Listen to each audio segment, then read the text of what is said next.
Muy buenos días a todos y a todas. Bienvenidos a esta segunda conferencia del ciclo de conferencias. Esta conferencia se llama El papel de Consejo de Salubridad General en la garantía del derecho a la salud de las personas con enfermedades de baja prevalencia. Este ciclo de conferencias está apoyado por la iniciativa Nadie es Menos.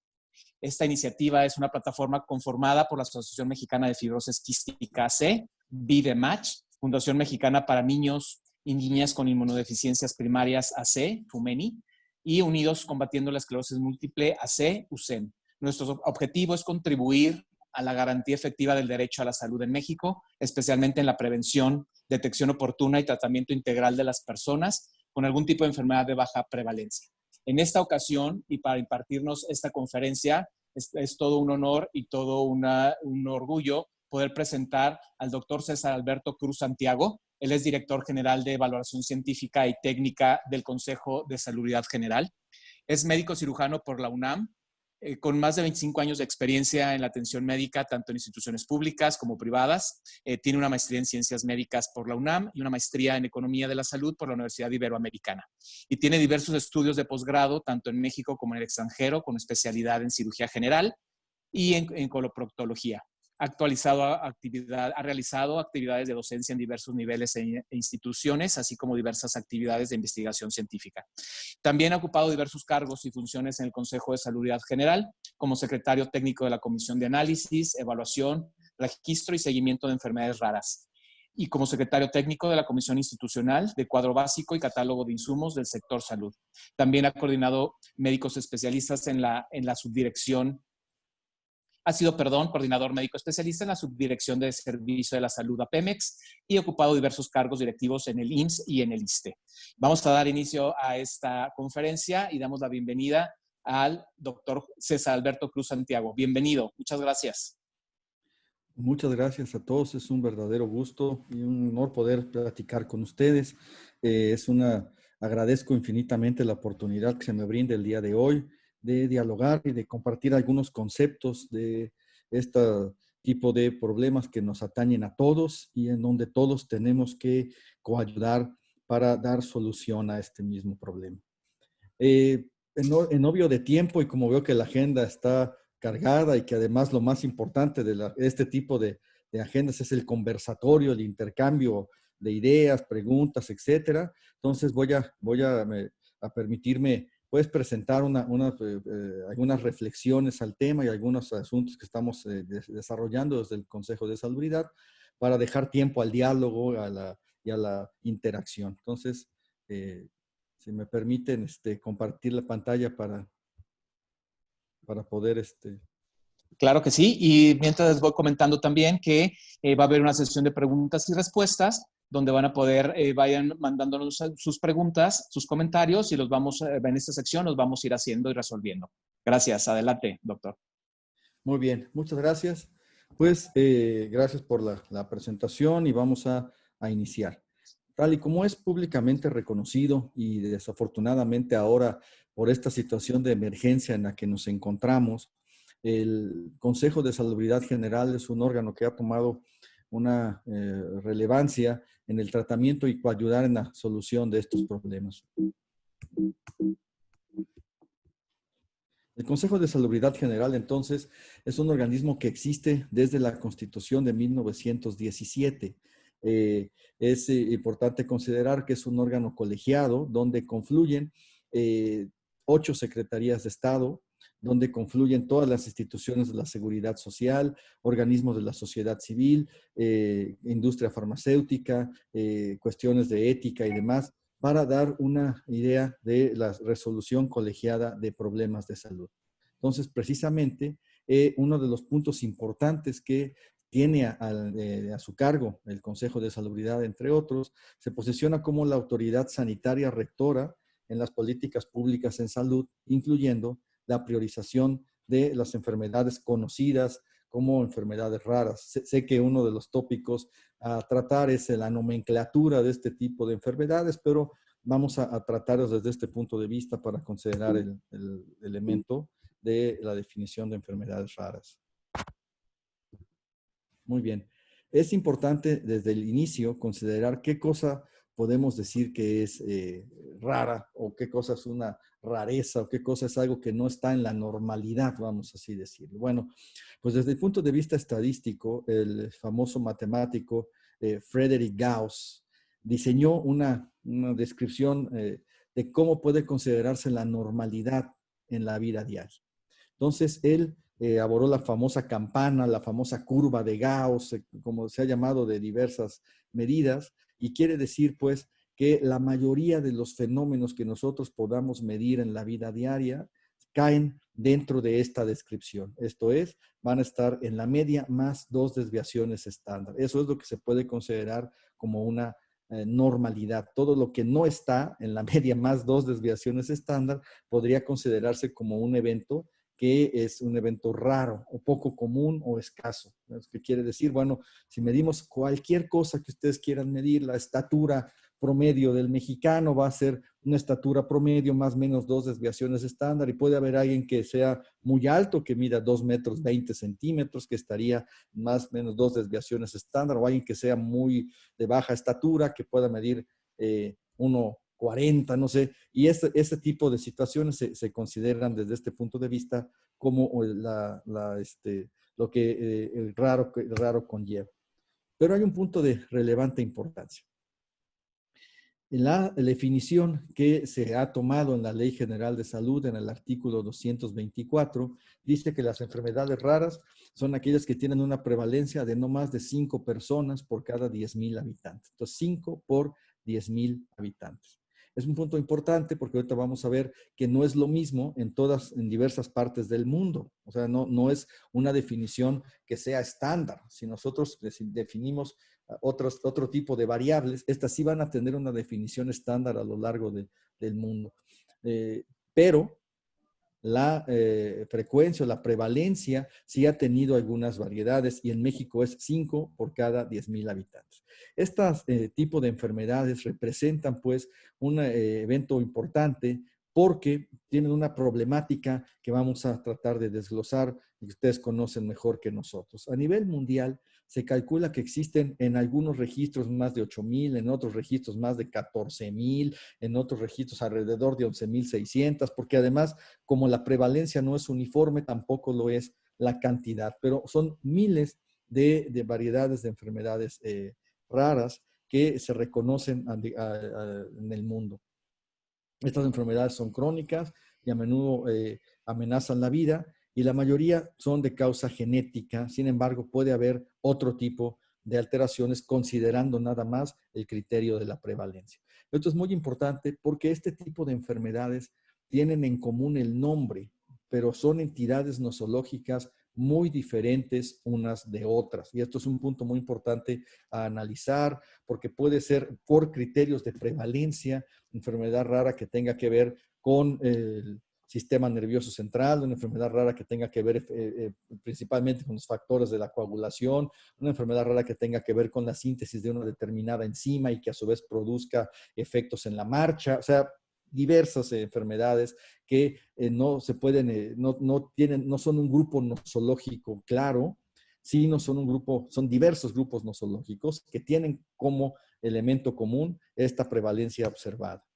Así pues, podemos decir que para la OMS la prevalencia es de 7 por 10,000 en lugar de 5 por 10,000 como en México. Pero entonces en diferentes países existen diferentes criterios en la definición de este tipo de conceptos. Así tenemos, por ejemplo, que en Australia es 1,1 por cada 10,000 habitantes, en Colombia 2, en la Unión Europea 5 por cada 10,000, en Japón 4, en Estados Unidos 7,5, etcétera. Entonces, si ustedes se fijan, no tenemos un criterio uniforme a nivel internacional sobre cuál es la incidencia y prevalencia a considerar para esta cuestión de las enfermedades. Tenemos también, pues, ahí que en diversos grupos y en diversos países ya existen algunos criterios para la legislación de este tipo de enfermedades, y es muy importante porque pueden ser o han sido siempre un referente y una base para la consideración y la mejora en el tratamiento. Así tenemos en 1983 la primera acuerdo para el Orphan Drugs de Estados Unidos, en 1993 la creación de la regulación de Orphan Drugs en Japón, en el 97 el programa de Orphan Drugs de Australia, o en el 2000 el antecedente de la Unión Europea. ¿Qué podemos resaltar de las enfermedades, entre otras múltiples características? Bueno, que como su punto común es la baja prevalencia, entonces los estudios clásicos, como los ensayos clínicos controlados, son difíciles de efectuarse. ¿Por qué razón? Pues porque se requiere una aleatorización, se requiere un determinado tamaño de la muestra para la definición de los criterios de potencia estadística y demás, que en las enfermedades raras es complejo alcanzar por el número de pacientes que se pueden reclutar para un estudio. Y eso nos lleva entonces a que no solo en nuestro país, sino a nivel internacional, puede contarse a veces con escasa información o información que muchos de los teóricos de la investigación consideran como información de baja calidad. Esto es muy importante considerar que desde el punto de vista metodológico se definen ciertos criterios como los criterios de Haddad, los criterios se establecen en la NICE en diferentes lugares para calificar la calidad de la evidencia. Pero este tipo de estudios no quiere decir que estén diciendo cuestiones erróneas, sino simplemente quiere decir que no cumplen con los estudios clásicos. Pero esto nos lleva pues a un área de oportunidad para considerar adecuadamente estos estudios, valorar su apego a los criterios metodológicos y entonces poder establecer conclusiones. Pero hay un punto también de relevante importancia. Existen enfermedades raras, existen tratamientos para enfermedades raras que se han dado en llamar medicamentos huérfanos y muchos de estos medicamentos se producen a través de complicados sistemas biotecnológicos que hacen que la producción de este medicamento sea compleja y que por lo tanto el precio de este medicamento también sea elevado. Entonces, la mayoría de los tratamientos para este tipo de enfermedades o los tratamientos específicos son costosos. Pero es importante considerar también que el tratamiento de las enfermedades raras tiene que ser siempre un tratamiento multidisciplinario que no solo involucre el medicamento, sino el concurso de diversas especialidades que en suma podrán alcanzar objetivos comunes. El concurso de especialidades de nutrición, de rehabilitación, de diversos medicina, oftalmología, diversas interacciones y especialidades.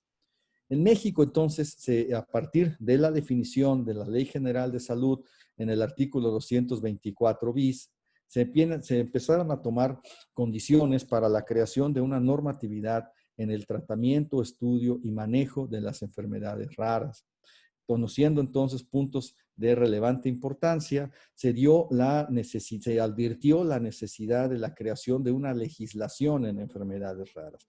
Y aquí quiero expresar mi puntual reconocimiento a las organizaciones civiles cuya lucha a lo largo de muchos años trajeron esta advertencia en la necesidad. Gracias a muchos de la lucha de sociedades civiles, las autoridades comprendieron que era esencial el llegar a acuerdos y el establecer lineamientos para el tratamiento de las enfermedades raras. Entonces, mi agradecimiento y reconocimiento a todas estas sociedades civiles que han participado y siguen participando activamente el día de hoy en la solución de estos problemas. Así, de esta manera, en el año 2015, se empezó a advertir la necesidad de la creación de un órgano regulatorio de políticas públicas para el tratamiento de las enfermedades raras. De esta manera se trabajó durante el año 2016 en la revisión y el marco jurídico y de esa manera a finales de 2016 y principios del 2017 se establecieron los reglamentos y acuerdos para el establecimiento de la Comisión para el Análisis, Registro y Seguimiento de Enfermedades Raras. Una vez publicado esto, se empezó a trabajar en el primer listado de estas enfermedades que se publicó en el 2017. Se continuó la revisión y se dio un segundo listado en el 2018 y de cara a lo que resta, pues se van a tener que desarrollar diversas acciones de las cuales hablaremos en un momento. El artículo primero del acuerdo para esta comisión dice, a la letra, se crea la comisión para el análisis, evaluación, registro y seguimiento de las enfermedades raras, que estará integrada esta comisión en el Consejo de Salubridad General. El Consejo de Salubridad General, de conformidad a lo establecido en el artículo 73 de la Constitución, es la segunda autoridad sanitaria del país. La primera autoridad sanitaria del país es el presidente de la República, y la tercera autoridad sanitaria es la Secretaría de Salud y las instituciones de seguridad social. El Consejo de Salubridad General, entonces, como ya vimos en la primera diapositiva, es un órgano colegiado donde están todos representados y por eso sus acciones son de carácter obligatorio. Los acuerdos del Consejo de Salubridad General son acuerdos que tienen que observarse por todos los integrantes del Consejo de Salubridad General. Eso involucra a los institutos nacionales de salud, a las instituciones de seguridad social como el IMSS, el ISSSTE, a las instituciones especiales de seguridad social como los servicios de salud de Petróleos Mexicanos, de las Fuerzas Armadas, de Marina, etcétera. Entonces, esto es muy importante porque la comisión se creó dentro del Consejo de Salubridad. Existen diversas comisiones en el Consejo de Salubridad General, como la Comisión Nacional, la Comisión Interinstitucional del Compendio Nacional de Insumos para la Salud, la Comisión para la Definición de Gastos Catastróficos, la Comisión Consultiva Científica, la Comisión para la Certificación de Establecimientos de Atención Médica, y esta comisión tiene el mismo peso y el mismo sustento jurídico que las otras comisiones que integran el Consejo de Salubridad. Los objetivos que se señalan para esta comisión y que están en el acuerdo de creación son básicamente analizar las solicitudes para el reconocimiento de enfermedades raras, definir las enfermedades raras y elaborar un registro, informar a la COFEPRIS para que de esta manera se ligue las enfermedades raras con los medicamentos denominados como medicamentos huérfanos y el registro de enfermedades raras como un instrumento dinámico que posibilite contar con la información necesaria para favorecer la adecuada toma de decisiones. El 19 de enero del 2017, entonces, se publicó el acuerdo en el Diario Oficial de la Federación que dio origen a la creación de la comisión. Desde entonces, esta comisión entonces ha estado funcionando y ha elaborado ya sus reglamentos y registros, que son documentos públicos que se pueden consultar a través de la página del Consejo. Ingresan a la página del Consejo, hay un apartado que dice priorización. En el apartado de priorización llegan a donde está la Comisión para el Análisis y Registro de Enfermedades Raras, y ahí está su respectiva normativa que puede ser considerada y es un documento de carácter público. En la actualidad, entonces, se encuentra integrada por el concurso de diversas sustancias, de diversas organizaciones. Está ahí la Secretaría de Salud, representada a través de los propios funcionarios de la Secretaría de Salud. Está la Academia Mexicana de Pediatría, la Academia Mexicana de Cirugía, el Instituto Politécnico Nacional, la Academia Nacional de Medicina, la Facultad de Medicina de UNAM, la Comisión Nacional de Bioética, la Comisión Coordinadora de los Institutos de Salud y Hospitales de Alta Especialidad, los servicios de salud de Petróleos Mexicanos, los servicios del ISSSTE, del IMSS, de SEDENA, CEMAR, COFEPRIS y actualmente el INSABI como el Instituto de Salud para el Bienestar.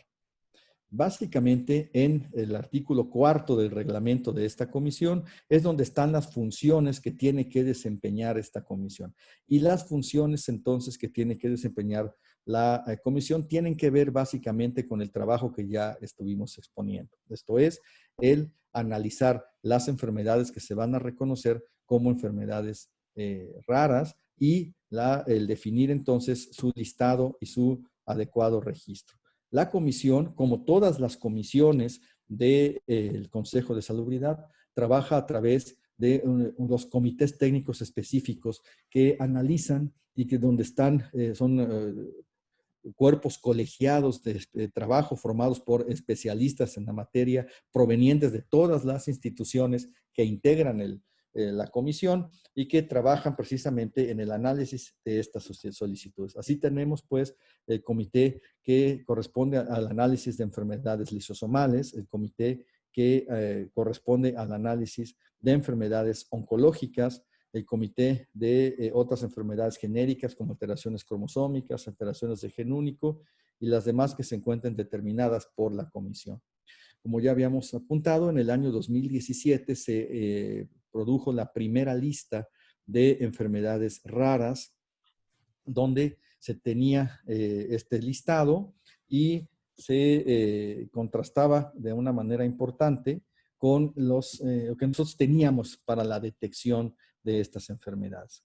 En el año 2018 se publicó el último listado que tenemos nosotros y donde resalta que se da una codificación ya establecida para cada una de estas enfermedades, una codificación que establece la propia comisión y donde está establecida la fecha de aprobación de la comisión, el código CIE-10 que está establecido para la clasificación internacional de enfermedades de acuerdo a lo que dicta la OMS y de acuerdo a los criterios internacionales y la codificación que va a permitir entonces su identificación de manera adecuada y fehaciente y también la planeación de su cobertura. Es muy importante señalar lo siguiente. Como hemos visto, existen una gran cantidad, existen miles de enfermedades a nivel internacional. Evidentemente que estas 20 que están en este listado, pues es un porcentaje ínfimo en relación a la existencia de las enfermedades. Que la solución más simplista sería agarrar la lista de las enfermedades y apuntarlas todas aquí. Pero eso no traería ningún beneficio si la cobertura de estas enfermedades no se encuentra garantizada. Por eso es que el esfuerzo que se va a empezar a realizar y que ya está en avance es el que se estén cubriendo ya se reconozcan más enfermedades, porque faltan muchas más por reconocer, pero a la par que se vayan reconociendo, se vaya planeando su tratamiento. Y es muy importante también decir que el tratamiento de las enfermedades tiene que ser un tratamiento integral. Quizás uno de los problemas que no se habían considerado dentro de la comisión es esta integralidad en el tratamiento, porque se provee nada más del medicamento pivotal para el tratamiento, pero no de las medidas soporte, no de los adecuados cuidados de rehabilitación neurolingüística y demás cosas que forman parte del tratamiento integral y que sin estas medidas y sin el tratamiento integral, muchas veces la terapia inicial puede no ser una terapia adecuada. Por eso es que ahora estamos tratando de que toda la inclusión esté garantizada en su cobertura y que además cuente con una protocolización en su tratamiento. Esto es muy importante porque la protocolización va a garantizar la multidisciplinaridad en el tratamiento de este tipo de enfermedades. ¿Qué queremos realizar? Bueno, nosotros dividimos lo que estamos haciendo y lo que vamos a hacer en 3 acciones. Las acciones que vamos a realizar en la comisión, en la prevención y atención de las enfermedades y en el registro de enfermedades. Entonces, en la comisión. Bueno, lo primero que es importante considerar es que en la comisión, entonces, deben estar integrados, deben formar parte de la comisión representantes de la sociedad civil. Esto es, ustedes, los representantes de las sociedades civiles, deben estar en la comisión y tener un papel importante para la información y la toma de decisiones, al mismo tiempo que contar con el auxilio y el asesoramiento de organismos internacionales, porque en el mundo nosotros somos un producto, siempre se ha discutido, se ha hablado que el conocimiento es un producto social, es un producto de la sociedad, porque nadie parte de cero y es un error partir de cero. Ya existen experiencias internacionales exitosas y también errores cometidos a nivel internacional. Es importante saber, pues, que no todas las experiencias internacionales que hay son experiencias exitosas, sino son experiencias, muchas de ellas, en donde hay que aprender lo que no debemos hacer. Pero considerando a organismos internacionales, tanto en lo que se debe como en lo que no se debe hacer, podemos construir mejores experiencias que nos ayuden a la toma de decisiones en el ambiente en el que vivimos, esto es, en el ambiente nacional. Entonces, aquí tenemos, pues, que una de las importantes modalidades de esta nueva administración es que se va a integrar a la comisión representantes de la sociedad civil y organismos internacionales. Segundo, pues siempre cualquier tipo de cobertura, cualquier tipo de servicio en salud tiene que tener aparejado una evaluación del probable impacto presupuestal. ¿Por qué? Porque si no tenemos el presupuesto aparejado, si no tenemos la forma del financiamiento, cualquier tipo de determinación puede quedar en buenas intenciones. Entonces, aquí, ¿qué es lo que estamos buscando? Pues estamos buscando que las enfermedades tengan la garantía financiera de cobertura. Por eso se estableció en la Comisión de Enfermedades Raras se estableció como una aportación la evaluación del comité técnico, el establecimiento del comité técnico de evaluación del impacto presupuestal, que tiene como finalidad evaluar el impacto financiero que tiene el tratamiento de esto, con la finalidad, pues, de que el tratamiento, volvemos, no solo sea el tratamiento del medicamento, sino el tratamiento integral, y en muchos casos hasta el traslado del paciente de un lugar a otro. ¿Qué qué pretendemos hacer en cuanto a la prevención y atención? Bueno, aquí hay puntos muy importantes a considerar. El primer punto es que en las enfermedades raras tenemos un pendiente importante que tiene que ver con la detección y también que tiene que ver con la orientación en la toma de decisiones. Por eso, dentro de la comisión se integró también el grupo de trabajo del Consejo Genético, también conocido a nivel internacional como el asesoramiento genético. Entonces aquí reconocidos expertos están participando en la elaboración de la normatividad y de los puntos que tiene que tener el asesoramiento genético, de manera que cumpla con objetivos establecidos y que el asesoramiento genético llegue a todo el país. Es un punto de relevante importancia. ¿Por qué? Porque el asesoramiento genético en la actualidad está disponible en muy pocas instituciones y está disponible de manera no protocolizada, sino puede ser muy diferente de una institución a otra. Por eso es que nosotros queremos establecer los criterios que garanticen la eficiencia, la calidad en la integración del consejo genético, en el asesoramiento genético, que es de relevante importancia, y la implementación del tamiz neonatal ampliado a nivel nacional. Es un pendiente que está trabajando esta administración, que pretende que el tamiz neonatal llegue, no solo sea el que tenemos, sino que el tamiz neonatal ampliado llegue a todos la mayor parte a todos los mexicanos que sea posible, a todos en particular, porque solo la detección temprana en muchos de estos padecimientos y en general el diagnóstico temprano en cualquier alteración médica permite siempre tomar mejores decisiones e incidir de manera positiva en la historia natural de la enfermedad. Y es por esta razón que el tamiz neonatal ampliado está buscándose ser implementado en todo el país.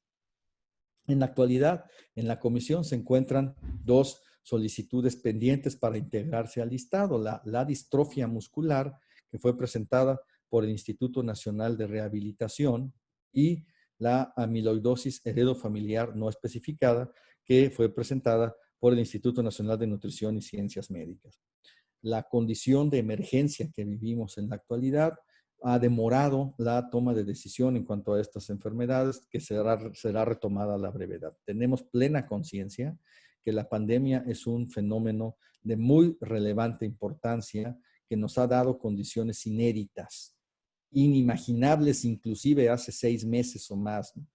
Yo aseguro que la gente cuando estaba en su fiesta del 31 de diciembre del 2019 o estaba en sus reflexiones de inicio de año, jamás se imaginó lo que iba a pasar unos meses después. Del mismo modo, el sistema de salud está siendo puesto a prueba y está tratando de salir avante de este grave problema, pero tiene la plena conciencia que las enfermedades y la vida siguen, que los pacientes con neoplasias malignas siguen con neoplasias malignas, que los pacientes con enfermedades raras siguen con enfermedades raras, que los pacientes con diabetes siguen siendo diabéticos y así sucesivamente.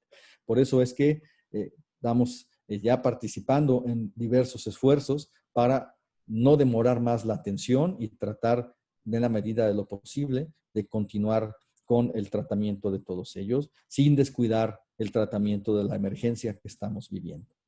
Y un punto que está ya empezándose a realizar es el punto del registro de enfermedades. El registro de enfermedades raras es un pendiente que se viene arrastrando ya desde la administración anterior y que por diversas razones no se había reactivado. En esta ocasión ya se está trabajando en la reactivación de este proyecto, porque es un proyecto que tiene que ayudarnos a llevar a efecto proporcionar adecuada decisión que permita de manera adecuada la toma de decisiones. En este registro, entonces, estaremos tomando medidas para que los datos proporcionen información sobre la prevalencia de la enfermedad, la epidemiología de la enfermedad, la información que se tiene sobre la enfermedad, las clasificaciones, la adecuada codificación y sobre los tratamientos entonces que se van a utilizar para el manejo de esta enfermedad considerada como una enfermedad rara. Como habíamos hablado, la problemática no es sencilla porque las enfermedades raras no se parecen entre sí. Su único punto común es la prevalencia, pero son entidades nosológicas completamente diferentes. ¿Y esto en qué estriba la dificultad? Bueno, pues que los datos son completamente diferentes que se tienen que recabar en una enfermedad con respecto a otra. Existen datos que son comunes a todas, como la edad de los pacientes, como el género de los pacientes, etcétera. Pero hay otros datos que solo corresponden a una enfermedad y que no corresponden a otra, o que no son útiles en otra enfermedad. Sin embargo, se está diseñando este proyecto y ya se está avanzando en la construcción de los primeros pilotos para llevar el registro. Es un esfuerzo que solo va a tener éxito en la medida que pueda convocar a todos los actores involucrados. Porque la información además tiene que ser una información que sea accesible, que se genere también en las instituciones de salud, puntos en donde se va a ir generando esta información. Entonces, en las instituciones de salud tienen que estar accesibles los datos porque son los principales tomadores de decisiones, los que están dando entonces la atención en los momentos y en los puntos determinados.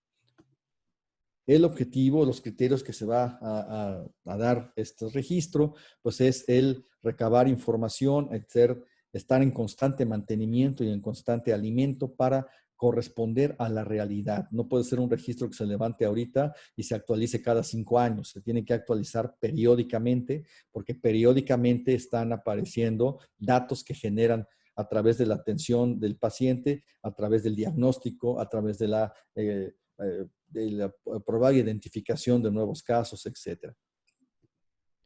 Estos, como les digo, no se trata solamente de el llenado de datos por llenar, sino datos que sean útiles para la toma de decisiones y donde exista de manera clara y transparente un profundo respeto a lo que marca el artículo 113 de la Ley Federal de Transparencia y Acceso a la Información Pública, donde estén plenamente garantizados y protegidos los datos personales de cada uno de los pacientes que participan que están involucrados en este registro. La comisión determinó que la institución FunSalud sea la encargada de la elaboración del registro de enfermedades raras. Entonces, FunSalud ya va a ser quien va a llevar a cabo este esfuerzo conjunto y hemos empezado a trabajar. Como todo gran viaje, todo gran viaje inicia con los primeros pasos. Y si nunca se dan los primeros pasos, nunca vamos a llegar al objetivo. Por lo tanto, se ha decidido empezar a hacer esta base de datos a través del pilotaje de alguna información validada ya y conocida. Y quiero también hacer un reconocimiento público a 2 asociaciones que nos han ayudado y que accedieron a participar en este programa piloto. Como les vuelvo a repetir, el registro solo tendrá éxito en la medida que pueda convocar a todos los actores involucrados. Esto quiere decir, si estamos empezando con unas organizaciones, vamos a involucrar a todos los demás en algún momento, pero por algún lado teníamos que empezar. Entonces, nosotros agradecemos a la Federación Mexicana de Hemofilia, que ya está trabajando en la integración de este registro y que tiene una base de datos de una gran calidad sobre los pacientes hemofílicos en la República Mexicana. Y también reconocemos al Grupo Fabry de México, que tiene también una base de datos muy fidedigna sobre pacientes con enfermedades que atañen a este grupo. Y entonces es muy importante decir que no son los únicos que van a participar. Es el inicio y teníamos que iniciar con alguien y iniciamos con ellos. Pero pues no nada más existen estos, sino existen muchos lugares y muchas otras fuentes de información que tenemos que consultar. Esto es entonces a grandes rasgos lo que yo quiero expresarles. Les agradezco esta oportunidad y reiterarles lo que hemos dicho en diversos puntos. Reconocemos, pues, que el Estado mexicano tiene una deuda con los pacientes con enfermedades raras y reconocemos que tenemos que empezar a pagarla, que esta deuda no es una deuda que se haya contraído recientemente, es una deuda que se viene arrastrando desde hace mucho, pero que tenemos que empezar a trabajar de manera conjunta para dar solución y hacer realidad lo que todos queremos. Esto es, que lo que está postulado en el artículo 4, el derecho a la salud, sea un derecho accesible a todos los mexicanos. Muchas gracias nuevamente y estamos abiertos a las preguntas y comentarios. Gracias por todo. Muchas gracias, doctor. Le agradecemos mucho que haya aceptado la invitación y la presentación que nos hizo. Algunas de las preguntas que tenemos fueron tocadas por usted, estos temas. Sin embargo, surgen como varias cosas y quisiéramos profundizar en muchas de ellas. En primer lugar, quisiera preguntarle, en un sistema de salud incluyente, la OPS y la OMS recomiendan utilizar el concepto de enfermedades de baja prevalencia, porque no es pertinente el uso del término enfermedades raras para realizar una clasificación de padecimientos desde la óptica del derecho a la salud. Y con esto evitaríamos también estigmatización, que de por sí ya es un problema añadido a este tipo de enfermedades. Entonces la pregunta es si considerarían este cambio de concepto de nombre para las enfermedades de baja prevalencia. Claro, internacional. La nomenclatura es un punto de relevante importancia y ahora en esta época que estamos viviendo, pues se ha observado que no solo en el ámbito médico, sino inclusive en los ámbitos laborales, hasta en el ámbito deportivo, se han dado cambios importantes en la nomenclatura, ¿no? Hay un equipo muy famoso de fútbol americano que ha tenido que cambiar su nombre porque el nombre que tenían hacía alusión a algunos criterios étnicos, raciales, ¿no? Los Redskins famosos, ¿no? Entonces ahora, pues todos ellos han cambiado, pues nosotros también tendríamos que cambiar, ¿no? Pero hay que evaluar esta situación. Digo, a nivel internacional todavía el concepto de que se habla de enfermedad rara se conoce en todo el mundo, pero siendo una recomendación que parte de una organización internacional, creo que se debe dar este cambio de manera global para pues podernos comunicar en un mismo lenguaje, ¿no? Pero independientemente de la nomenclatura, que esto pudiera ser hasta considerado, es de gran importancia, por supuesto, o sea, no es un asunto menor la nomenclatura, debemos de cambiar o debemos asumir la responsabilidad y el concepto en el tratamiento. Sí, también mencionó y habló, y la verdad nos da mucho gusto que se vea la atención como una atención integral por un equipo interdisciplinario de especialistas que además tenga en cuenta desde la prevención, diagnóstico, funcionalidad y autonomía de la persona, la inserción laboral y escolar, que también tiene mucho que ver, la atención a salud mental y estrategias de cuidado, de cuidado también para el cuidador, que es una persona que generalmente tiene un impacto grande en sus vidas, todo lo que conlleva.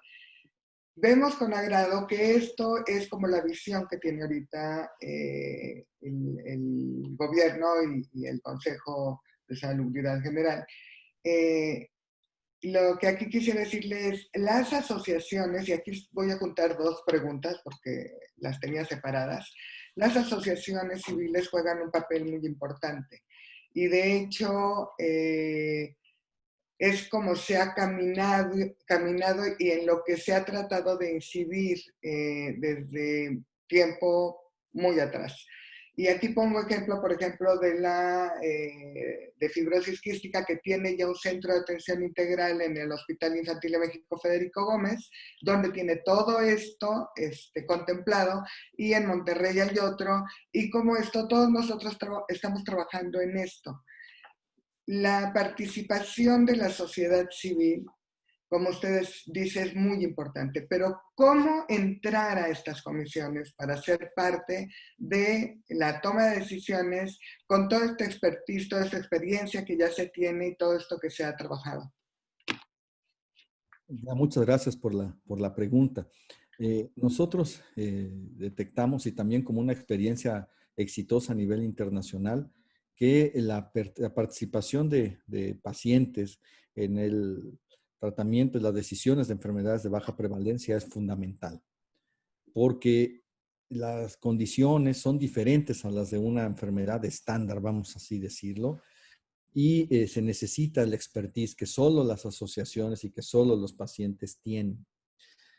Nosotros estamos proponiendo ya esta reforma del reglamento para que ustedes puedan formar parte ya de manera permanente en la comisión. ¿Y esto qué cosa quiere decir? Bueno, pues que ustedes, una vez que se integren a esta comisión, pues serán invitados a todas las sesiones que haya de manera formal, como son invitados todos los demás miembros del comité.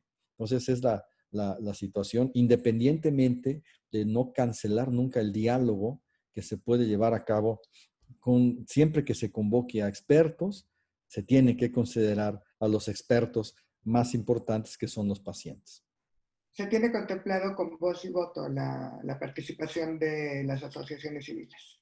Sí, sí se tiene contemplado, pues que tengan voz y que tengan posibilidad de decisión. Por otro lado, en la lista que se tiene de enfermedades de baja prevalencia es de 20. Por supuesto, son muchas más las enfermedades. Nosotros realmente creemos que esta lista no tiene razón de ser. O sea, de hecho, ya se atienden muchas más de 20, porque existen. O sea, cada niño que nace con una enfermedad de baja prevalencia es atendido en alguna institución de nuestro país, haya o no ingresado a la lista del Consejo. Yo entiendo que se tiene que hacer los protocolos y todo esto, pero la enfermedad de baja prevalencia es enfermedad de baja prevalencia, esté o no esté en esta lista. Y hay muchos casos que están afuera siendo muy frecuentes dentro de la poca frecuencia en México. ¿Cómo poder tener este trabajo hacia estas enfermedades de baja prevalencia mucho más fluido? Porque esto ha sido un vía crucis y han sido años para que se tomen en cuenta 20. Necesitamos que esto, porque los niños ya están y siguen naciendo y siguen siendo atendidos. O sea, no hay niño que no sea atendido bien, mal, regular, pero llegan a un centro de salud.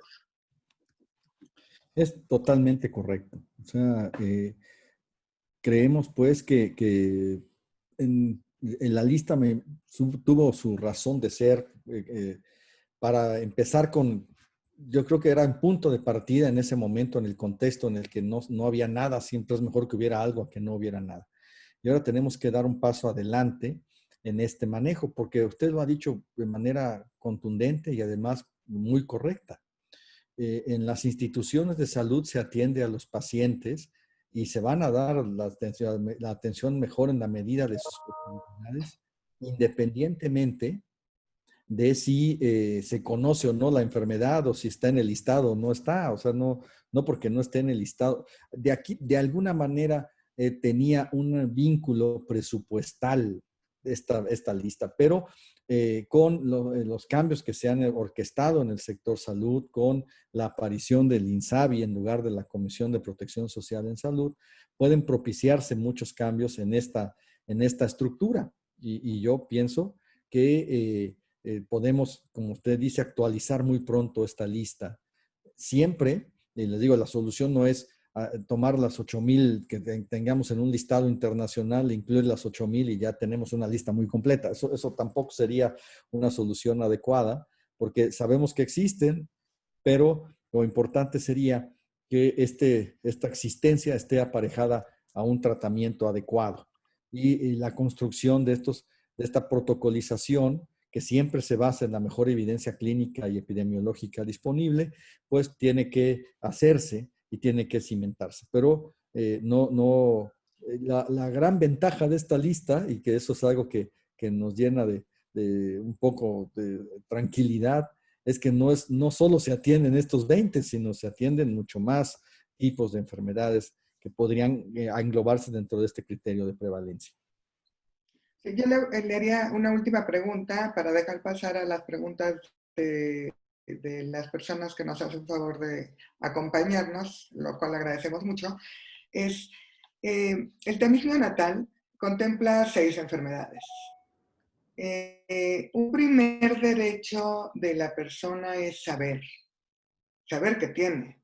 Muchas de las enfermedades de baja prevalencia han empezado a ser atendidas, han tenido médicos capaces de atenderlas porque se les ha mandado a hacer especializaciones y todo esto, porque los padres al saber empiezan a movilizar todo para que se empiece a hacer algo por esta enfermedad.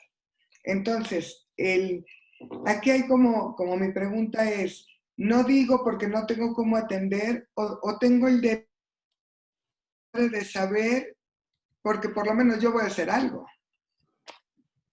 No, claro, el diagnóstico, mientras más temprano se lleve a cabo el diagnóstico, tenemos más posibilidades de éxito en cualquier intervención que se lleve a efecto. El tamiz neonatal como está ahorita, pues es un tamiz neonatal limitado. Existen solo algunas instituciones de salud, como los servicios de salud de Petróleos Mexicanos, donde se lleva a cabo a totalidad de sus derechohabientes el tamiz neonatal ampliado. Pero esto tiene que ser un derecho de todos los mexicanos. Ya está trabajando el Consejo de Salubridad y la Subsecretaría de Prevención y Promoción a la Salud en ampliar el tamiz neonatal. Desafortunadamente, pues esta situación de emergencia que ocurrió y demás pusieron un poco de pausa en esta decisión, pero tenemos que tomar en cuenta que esto tiene que ser pronto, ¿no?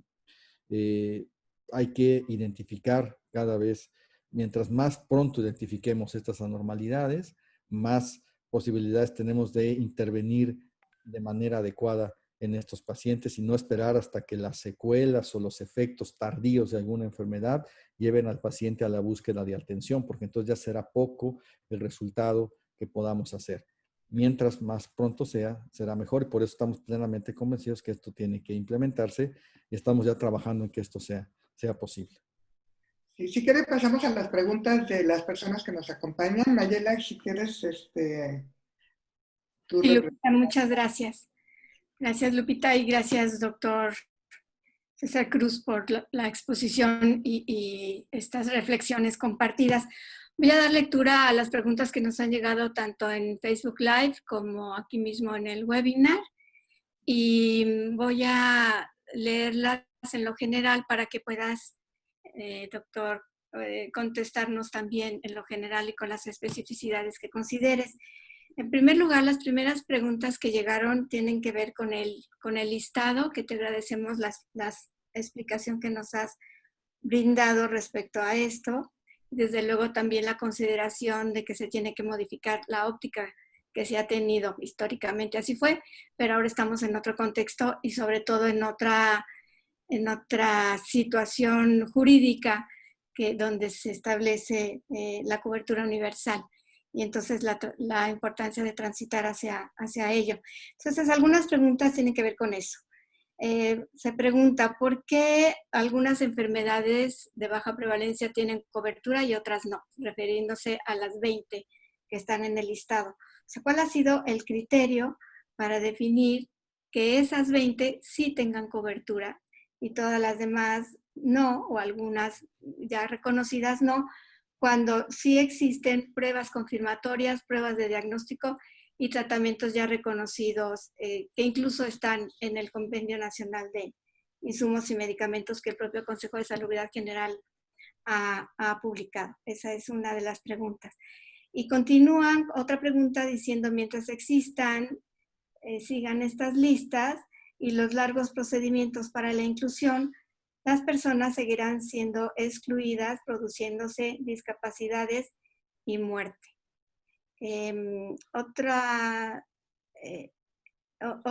reflexión en este mismo sentido es: el registro solo corresponde a 20 enfermedades, invisibilizando a todas las demás y por lo tanto se reproduce la exclusión. Hay una pregunta más que se relaciona con el registro. Si bien comprendimos, tú mencionaste que el registro en su primera etapa va a incluir únicamente las enfermedades de baja prevalencia reconocidas, es decir, queremos entender las 20 que están en el listado.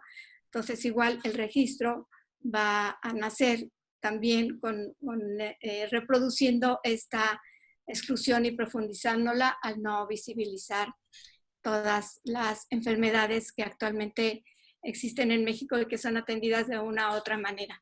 La siguiente pregunta es en relación a: mientras las enfermedades no estén en la lista, aun cuando se atienden de alguna manera a las niñas, niños y personas adultas que debutan con estas enfermedades, al no ser reconocidas en la lista, esto se traduce en restricción para el acceso al tratamiento. Hasta cierta edad, hasta cierta dosis, en fin, una serie de consideraciones.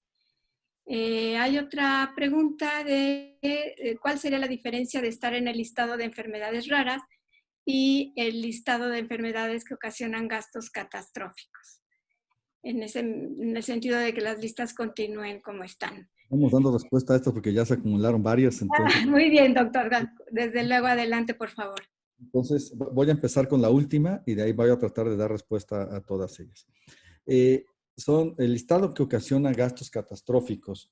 Se define como un gasto catastrófico a una condición que ocasiona la pérdida de 30% o más del total del patrimonio de una familia.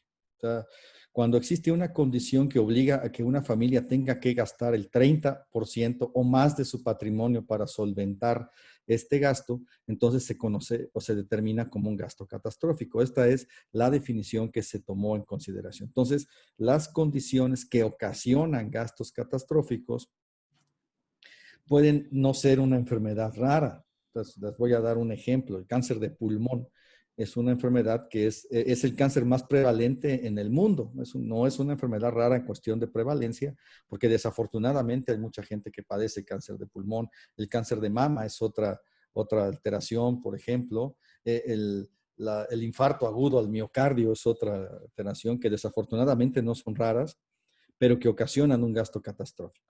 Podemos saber o ver que existe una gran correlación entre las enfermedades raras y que casi todas las enfermedades raras ocasionan un gasto catastrófico, pero esto no quiere decir que sean lo mismo, porque hay mucho más enfermedades que ocasionan gastos catastróficos que no tienen una baja prevalencia, y eso es un punto de relevante importancia. Por eso es la diferencia entre uno y otro. O sea, vamos a decirlo de otra manera.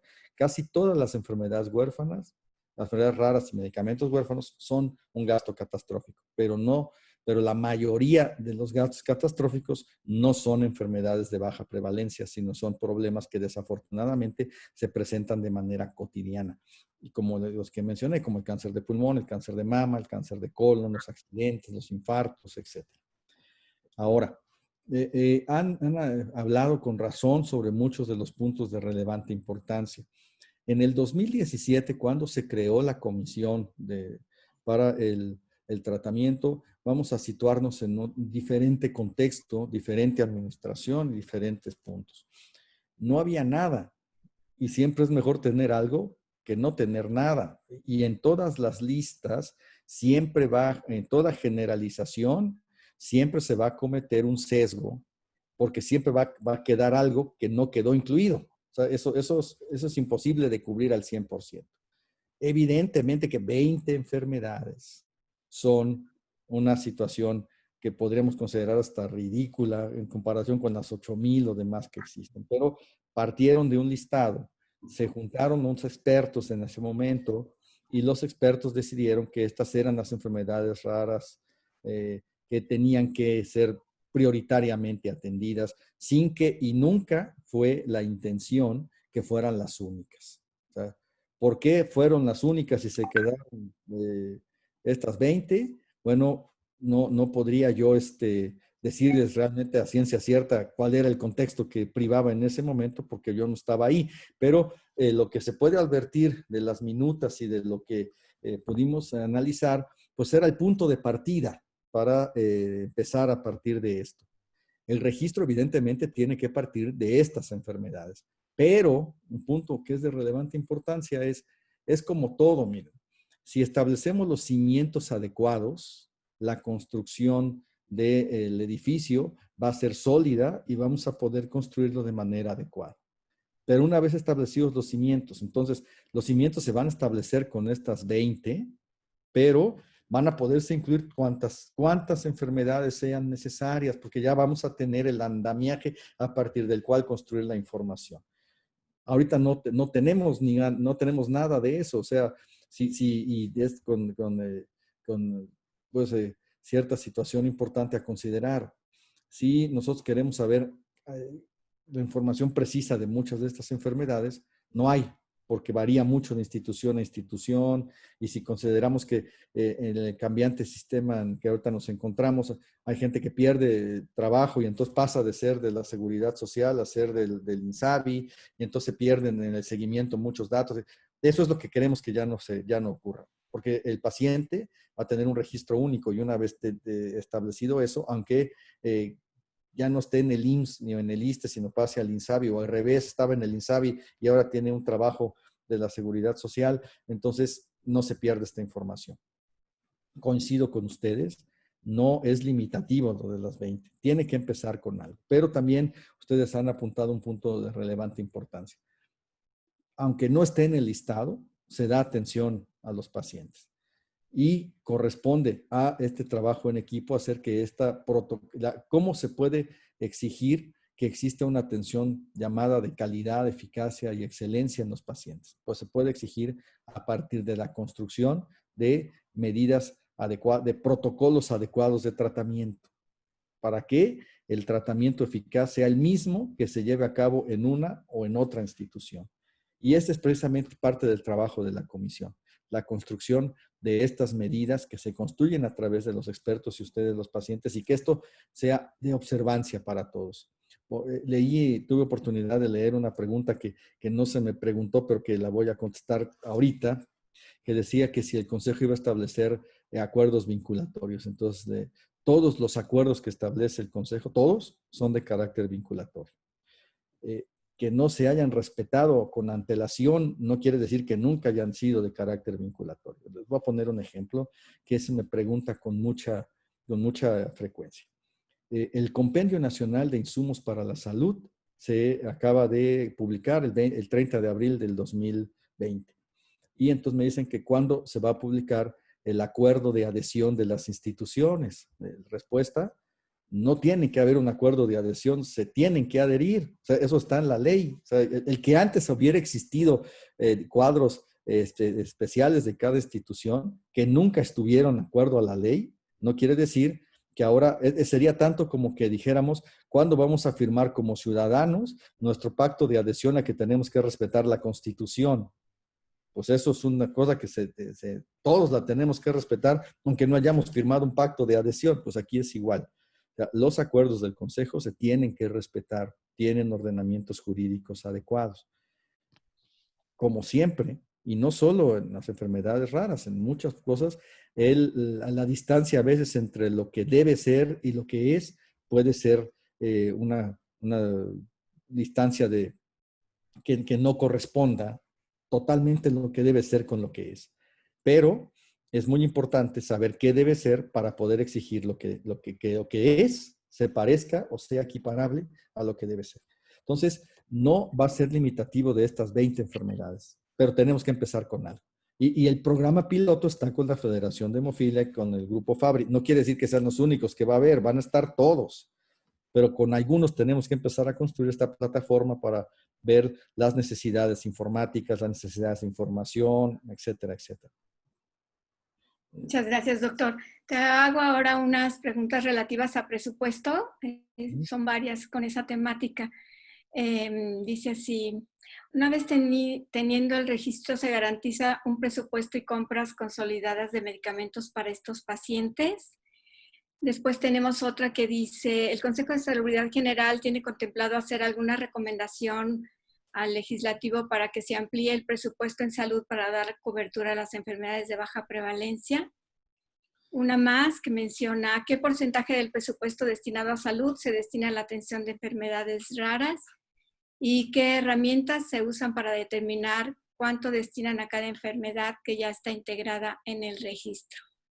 Si nos pudieras responder en estas preguntas y lo que tú consideres que aborde al tema. Claro. El presupuesto es un punto de relevante importancia para cualquier proyecto, para cualquier atención. Sin presupuesto no es factible una atención porque quedaríamos en buenos deseos. Tiene que haber siempre aparejado una disponibilidad presupuestal. No, en algunas partes del mundo existen diversas estructuras para el tratamiento de las enfermedades de baja prevalencia. Por ejemplo, en Cataluña existe un fondo que tienen todas las instituciones que prestan este servicio, tienen un esquema de financiamiento conjunto y entonces efectúan una misma compra para todos y lo distribuyen. En nuestro país es factible también el establecimiento de este fondo, no se ha establecido y es una iniciativa sobre la que se va a trabajar, no es algo que esté ya establecido. Ahorita cada institución tiene su presupuesto y cada institución destina una parte de ese presupuesto. No existe un porcentaje fijo y tendría que analizarse particularmente por institución. O sea, cuánto porcentaje destinó puede ser diverso según si evaluamos lo que destinan los servicios de salud de Pemex o lo que destina la Sedena o lo que destina el ISSSTE o lo que destina el IMSS, etcétera. Porque no hay no existe una reglamentación, por ejemplo, que diga que el 8% tenga que ser destinado al tratamiento de enfermedades de baja prevalencia o el 12% o algún porcentaje numérico que se pueda establecer. Como tampoco existe para ninguna otra enfermedad. O sea, tampoco se sabe, analizando el impacto presupuestal, cuánto se gastó en diabetes, cuánto se gastó en hipertensión, cuánto se gastó en diarreas agudas, etcétera, pero no se sabe o no se estima de antemano cuánto se va a gastar y a veces se parte de un presupuesto histórico. Sin embargo, en enfermedades raras no existe tampoco ni un mínimo ni un máximo a asignar. La idea del establecimiento de un comité de impacto presupuestal tiene que ver con que cuando se establezca el reconocimiento de una enfermedad, se conozca exactamente, de acuerdo al protocolo ideal de tratamiento, cuánto se tendría que destinar a los pacientes, de manera que las instituciones puedan planear esta erogación presupuestal. Las instituciones de seguridad social, sobre todo, cuando tienen un paciente con una enfermedad rara que no está en las 20 que están reconocidas, de todos modos le dan atención, no lo excluyen, no lo quitan. Lo que pasa es que no le dan atención a veces con el medicamento o con la medida pivotal de tratamiento. Como bien lo apuntaron, en el compendio existen diversas drogas conocidas como drogas huérfanas, que corresponden a enfermedades que no están listadas en las 20 enfermedades que tenemos. Por eso no se excluye que se pueda tratar. Entonces, ahora la recomendación todas las recomendaciones de asignación presupuestal siempre tienen que ir o van cimentadas en las proyecciones actuariales y proyecciones que se realizan en base a la información existente. Pero si la información existente no es consistente y no es adecuada, la recomendación va a ser una recomendación que va a ser deficitaria de origen y entonces va a tener muchos problemas. Por eso necesitaríamos el registro para poder hacer con datos fidedignos una adecuada recomendación. Entonces, de momento, las respuestas concretas es: no existe un presupuesto específico para el tratamiento de enfermedades de baja prevalencia, sino es un presupuesto reactivo, es decir, las instituciones reaccionan ante la necesidad y asignan un presupuesto. 2, las recomendaciones se tienen que establecer sobre información fidedigna y proyecciones actuariales adecuadas. Si no hay información fidedigna, la recomendación no se puede establecer de manera adecuada.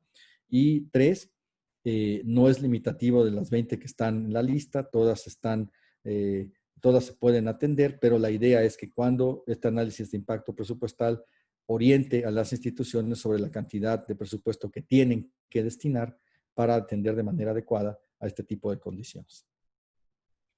Muchas gracias, doctor Cruz. Abusando de tu amabilidad, un último bloque de preguntas que tiene que ver con, dice la pregunta, ¿cuándo se llevarán a cabo las acciones de los cambios a la comisión, de la implementación del tamiz ampliado, del piloto del registro? Y en otra pregunta se menciona también qué mecanismo habrá para integrar a las organizaciones de la sociedad civil a la comisión. Bien, de momento los cambios en el registro ya están operando, ya están funcionando, ya se han empezado los trabajos y van a continuar para poder presentar ya resultados en los próximos meses. Los cambios en la comisión se tienen que aprobar de manera reglamentaria, entonces esta propuesta se va a integrar y se va a consultar con las sociedades para pues determinar el mecanismo a partir del cual van a participar, porque pues nosotros queremos que participe la mayor cantidad posible, pero a veces no será posible, váyase la redundancia, que estén todos presentes en un mismo momento o en un mismo lugar. Ya se establecerán de manera adecuada y consensada con las diversas organizaciones existentes los mecanismos para su participación. 3, los cambios se pretenden ya implementar una vez que se establezcan las reglamentaciones y nosotros esperamos ir resolviéndolas en los siguientes meses, como esperamos ir resolviendo muchas cosas que están pendientes de solución. Y es un llamado para todos, porque todos tenemos que participar en equipo para tratar de solucionar estos problemas y estas situaciones que nos atañen. Y no se puede excluir a nadie, porque todos tenemos que estar, o la opinión de todos es de relevante importancia. Entonces, es una situación que se tendrá que establecer con el consenso de todas las asociaciones, porque no podríamos privilegiar que solo presente una o que estén al mismo tiempo presentes todas, porque a lo mejor se va a discutir un asunto de una incumbencia o de otra. Ya se tendrá que establecer con ustedes precisamente este mecanismo de incorporación para saber quién se va a incorporar y cómo se va a incorporar, si todos se van a incorporar, a partir de qué mecanismo se van a incorporar, etcétera, etcétera. Un punto de ahora con estas herramientas tecnológicas, pues es que podemos participar muchos de manera virtual, no tenemos que estar todos reunidos en una sola sede y eso puede facilitar mucho también las reuniones de este tipo de consensos. Muchas gracias, doctor Cruz. Bueno, la iniciativa Nadie es Menos te hará llegar un resumen de este webinar, un informe, y bueno, reiterarte la intención de colaborar con el Consejo, con los grupos, con la información que tenemos para ir justamente participando en estos procesos de inclusión. Y también en el proceso de registro con FunSalud, que hay otras organizaciones que también en el chat mencionaron que tienen información que pudiera ser de utilidad y que también tendrían que estar participando en el acopio de la información. Entonces, reiterarte nuestra disponibilidad para colaborar, para participar, con toda la experiencia que tenemos, con los conocimientos que tenemos, con los registros que tenemos. Y en ese mismo sentido, pues le doy la palabra a nuestra colega Claudia Salcedo para que pueda hacerte llegar estos mensajes y los que ella considere como síntesis del webinar. Adelante, Claudia, por favor. Gracias, muchas gracias. Pues agradecer mucho al doctor Cruz su participación y también el de todas las personas. Como vemos, esta situación de la participación del Consejo de Salubridad General y en particular de la Comisión de Enfermedades Raras es algo que nos genera todavía muchas dudas y tenemos todavía muchas cuestiones que no nos quedan claras y que o no conocíamos, algunas no las conocíamos. Han sido muy clara la presentación del doctor Cruz y ahora ya las conocemos, pero todavía nos quedan muchas dudas. Nos agrada mucho la postura que tiene el Consejo de Salubridad General acerca de la apertura hacia la participación de todos y todas. Esas creo que serían las cosas que yo podría rescatar de la sesión de esta mañana. Eso necesitamos, en la construcción del derecho a la salud, necesitamos la participación de todas y todos para que realmente sea plena el ejercicio de este derecho.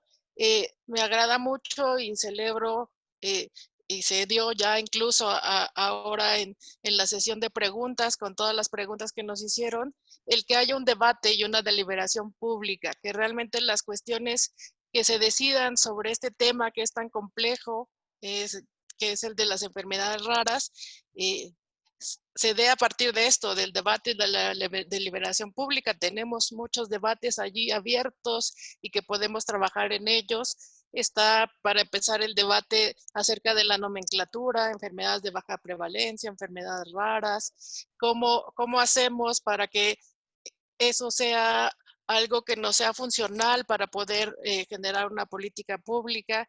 Tenemos allí el debate acerca de qué tan pertinente o no es este asunto de hacer listados, ¿no?, de las cosas. El doctor Cruz ya mencionó algunas de las ventajas y desventajas de tener este mecanismo.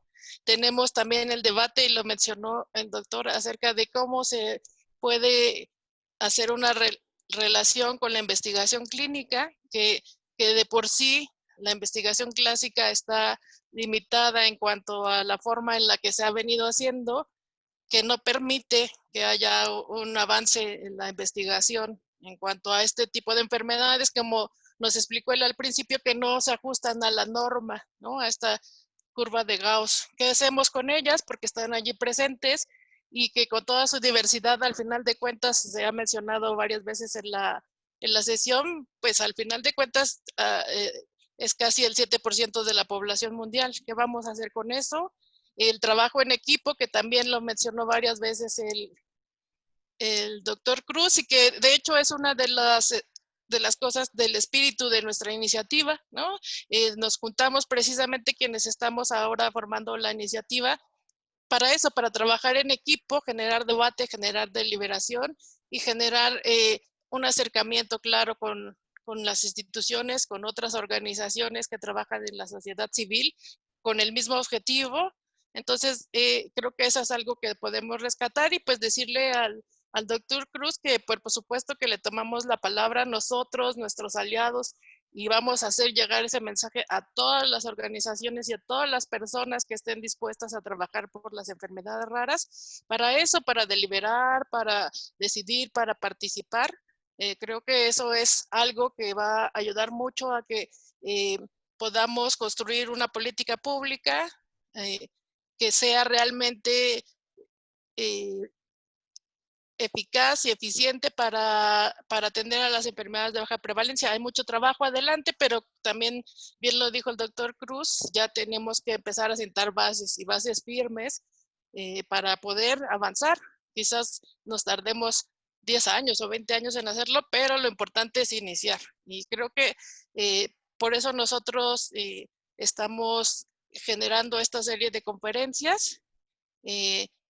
Quisiera mencionarles a todos los presentes también que esta es la segunda de nuestras conferencias del ciclo que tenemos planteado. Todavía tenemos planteadas otras tres conferencias. Estamos generando más o menos que sean cada 2 semanas, de acuerdo también a la agenda de las personas que estamos invitando. La siguiente conferencia estamos planeando la que sea exactamente en 2 semanas, y que va a tomar esto que ha sido central en la charla, que es la participación de las organizaciones de la sociedad civil en el manejo de las políticas públicas de enfermedades para baja prevalencia. Tenemos pendiente también una sobre retos en el diagnóstico y tratamiento de las enfermedades de baja prevalencia, y la del financiamiento público para una política pública sostenible de las enfermedades de baja prevalencia.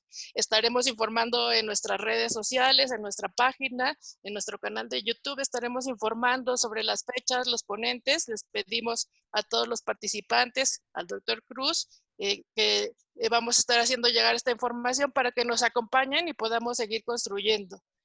Agradezco mucho nuevamente la participación del doctor Cruz, de mis compañeros de la iniciativa y de todas las personas que se conectaron, tanto vía Zoom como por nuestra página de Facebook Live. Y les recordamos que esas van a ser nuestros canales de transmisión, vía el registro en la página de Zoom y vía nuestro Facebook Live. Y que en máximo 2 días también estará disponible la grabación de esta conferencia en nuestro canal de YouTube. Agradezco mucho y creo que con eso cerraríamos. No sé si alguien tiene más otro comentario. Muchas gracias, doctor. Muchas gracias, doctor. Muchas gracias. Muchísimas gracias a todos. Gracias a todos. Saludos, gracias. Gracias.